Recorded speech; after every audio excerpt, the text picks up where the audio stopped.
Đúng, cái ngã thì ăn ở bên kia ở bên làm điều này nó đọc lắm. 20 đồng.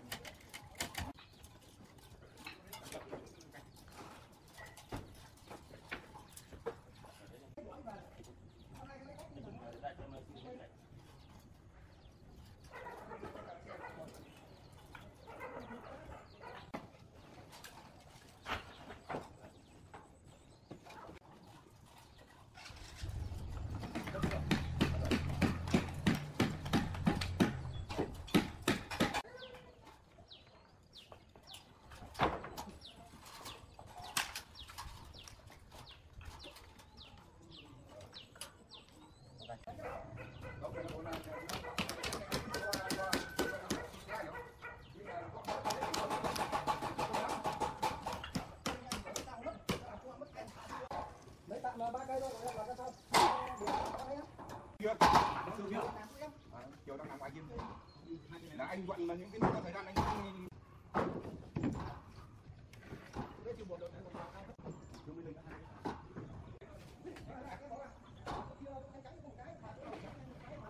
ở bên đây cứ để đấy để làm bên đấy thôi.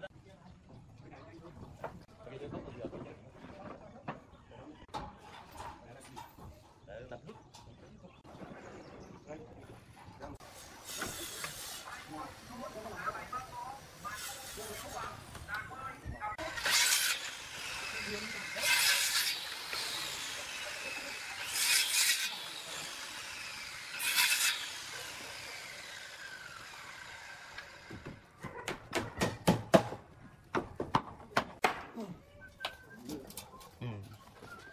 Mũi bình cho anh. Mũi tươi.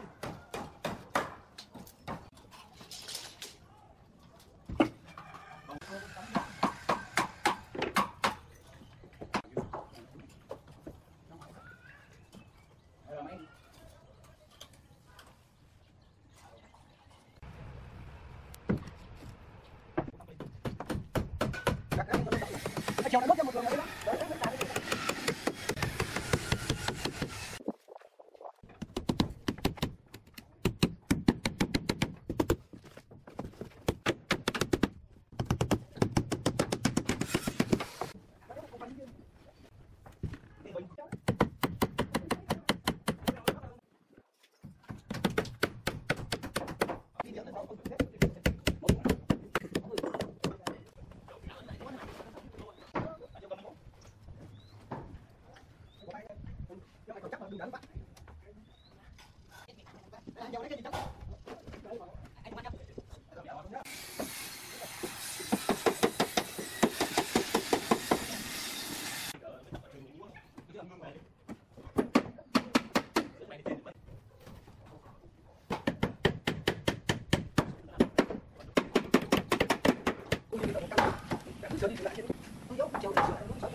chưa? Cái bút này chặt đúng rồi, không gì đâu. Đúng. Làm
Người đi, con.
Tất cả.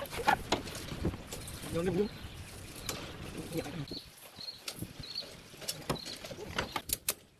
Cứ làm một cái nhà này là quen là một nhanh trong trọng. Nghĩa là không chấp nhận những cái không.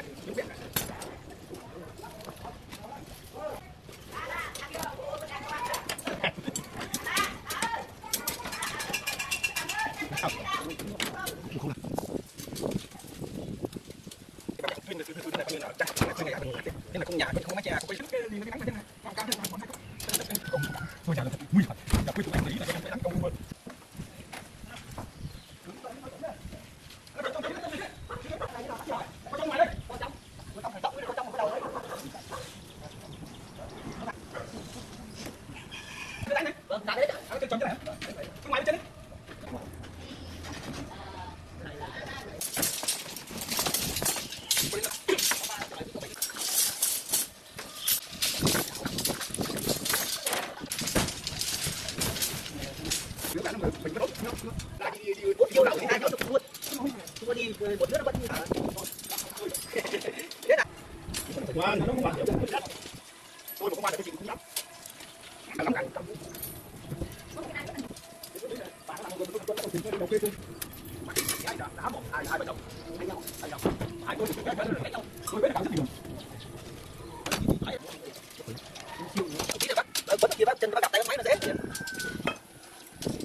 Trong hai tấm tôi mua trong hai xong cứ đổ 4 lít vào đi xong bắt đầu cứ cắm điện không thế là nó chỉ còn bắn nước mà tự nhiên là nó ngắt nhà nó sẵn cạnh nhau nhưng mà tôi cho là mặt hàng nó có đánh cái giống cái nến là đấy này nước như là nó ngắt mà thôi nó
Anh đừng biết có mày làm gì, anh cứ thấy anh tôi đấy. À đấy anh tôi đấy, đúng đấy anh tôi đấy.